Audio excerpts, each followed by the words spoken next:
For Black History Month, we are highlighting incredible Black people in our community and their stories. For Black people, hair has been a form of expression, history, identity, tradition. One mom decided to use that as the hook of a brand new play, Have to See. So joining us now to talk all about it is Mahogany, behind Happy to be Nappy, which is premiering this weekend. Yes. Thanks for being here. It's an honor. Thank you for having me. Yeah. Let's start right there with the name. Could you tell us a little bit about that and how this all started? Absolutely. My daughter at the time was 6 years old. She was going to a pretty diverse school. I would put her hair in ponytails of Afro puffs and afros. And she came home one day and said, "Mommy, I want my hair to be straight. I want it to move." Yeah. And so I seen that and I'm like, well, okay, how can I encourage her to love her own natural hair? So I ran across a book called Happy to be Nappy that was written by Bell Hooks. It was a children's book to encourage your young girls to have, pride about their natural hair. Gave it to my daughter, she loved it, and I thought, wouldn't it be amazing to write something that all young girls can actually relate to, an actual hair story, and to keep these stories going, because I'm a storyteller.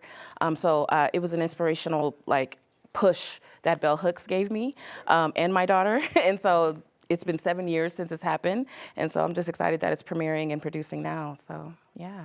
Ooh, and your words just speak to me. What Black mother hasn't had that conversation gosh, with their yes, child? absolutely. My daughter, why doesn't my hair look like everybody else's? And why does my hair have to be curly? I'm like, have to be, girl, Have you to know be, how that's what it beautiful your hair is, exactly. Do you even know? You don't even know. But I think what's so beautiful about being a Black woman and having different texture hair and embracing that is it really does mean something different to everyone. It does, it does. Can you talk about your texture in your hair and what it means to you? My hair, I love my hair. So there's different types of textures of hair, like 4C, 2B, 2C. So I have 4C hair, really thick, curly hair. I talk about it in the play, like, what is your relationship with your hair? Because some people would say it's a love affair with their hair, and this back and forth that they have with their hair. So I love my hair. I feel like I've grown to appreciate the thickness and the fullness of it. It's been some trying times, but I feel like to celebrate your crown and to be able to see that representation all around you is important for me. So yeah, I think just all in all, my hair is beautiful still. I've always loved it. It's thick and amazing. So yeah, it's great to tell the story with that. I love that. You talked about that conversation with your daughter and how difficult that was. Why is it so important to have these conversations? It's important, like I said before, representation and being able to see yourself in a positive light is important to me. This is why I write stories, is because I want to create narratives that normalize Black people and humanize them and not characterize or stereotype. And so I think it's important to be able to tell those stories and pass them down, only because we don't want these stories to get erased. We don't want these stories to get lost or untold.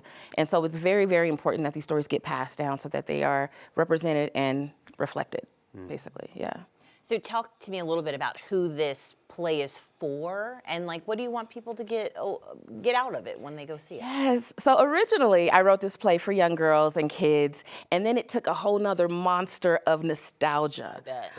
And so the older generation was like, whoa, I remember that, because I tell some stories about, jerry curls and afros, of course, and that type of era. And so a lot of older community members are like, yes, I can relate to that. But I wrote it for the kids, so I think it's for everyone. It's a family show, so bring your babies, bring your mamas, your aunties, your grandmas. Everybody should be welcomed.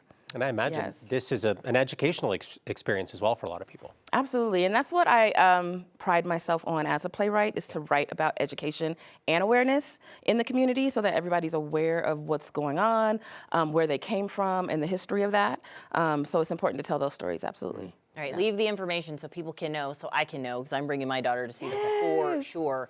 Where is it? When is it playing? All the things we need to know. So we open this weekend, February 14th, Valentine's Day. We run to March 1st for 3 weeks. Right. So 4 shows a weekend, so if you can make it.